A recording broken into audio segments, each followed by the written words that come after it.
Dear friends, welcome to another video of Fathoming Mind. In today's video, we are going to discuss about the comparison and competition.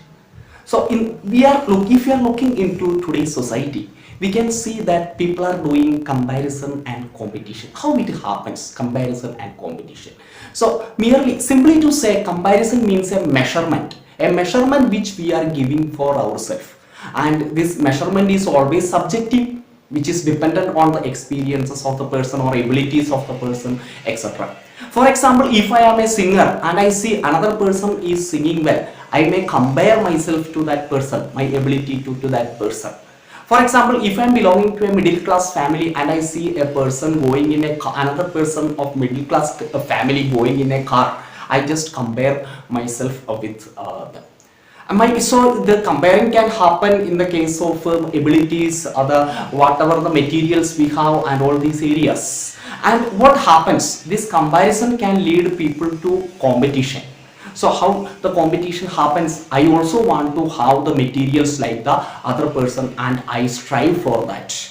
I try to excel over the other person. If you are looking into the road, the people are driving different kind of cars or bikes and different vehicles, and they also compete with each other to go faster. So these many areas we can see the comparison. So even though even if we are grown up also, this comparison is also growing with ourselves. We think that it happens only in the childhood, but it happens with ourselves as we are growing up, and this comparison gets a new polished face in the form of marketing and other things. So how can we remove this kind of comparison from our life? So removing comparison, is it necessary to compare with our others or necessary to compete with others? So the comparison can lead us to competition, and this competition can breed up certain negative feelings like jealousy and hatred, etc. with others. So we may feel jealous about others, or we may hate others for they have something which we don't have. So these kind of things can happen. Is it does we need to do we need to overcome all these feelings or comparison and competition? So so how we should compare, or the comparison which we are making, is it correct or not?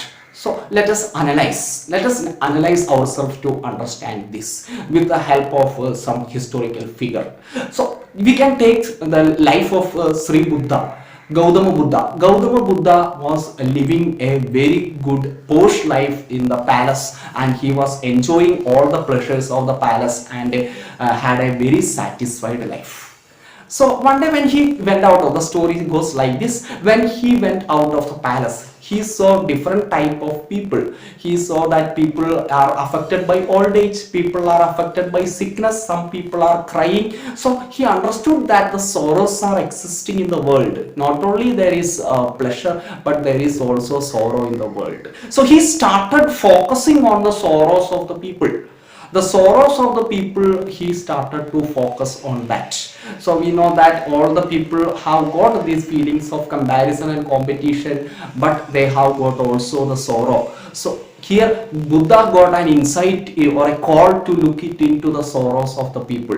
And what he did, he has abandoned all the pleasures. The pleasures, not only he just physically abandoned, mentally also he abandoned all his pleasures, and he went into a lonely area or under a bodhi tree, as history goes, and started meditating for years. And when he started meditating for years, he got more self-reflections. Why people are sad? Because he understood that people have got lot of desires inside their mind.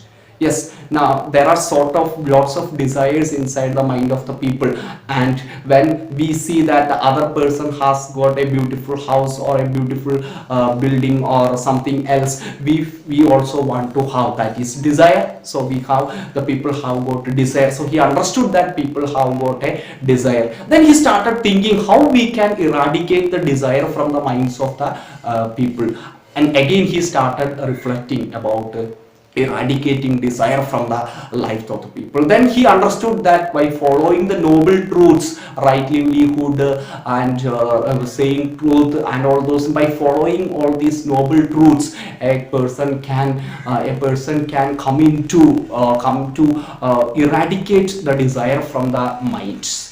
And if the person has eradicated the desire from the mind, what is the next step? The person comes to enlightenment or self-reflection or self-understanding. So if the person comes to the removal of the desires from the mind, the person comes to a state of a tranquility and a self-reflection or a self-knowledge. So self-knowledge comes to here the Buddha got nirvana. We know that he got enlightenment, and when he got enlightenment, he also connected with the humanity in a positive way. And whatever the reflections he has received during the periods of meditation, he shared with many people, and so many people also became his disciples. That means though they liked this, they wanted to do this self-reflection, and they came to receive the teachings. And so here, how we can remove these desires? It is through the self-knowledge, and this self-knowledge helps us to connect with the humanity positively, which will remove all the comparisons and competitions from our mind, and to compete for the great thing that is self-knowledge and self-realization.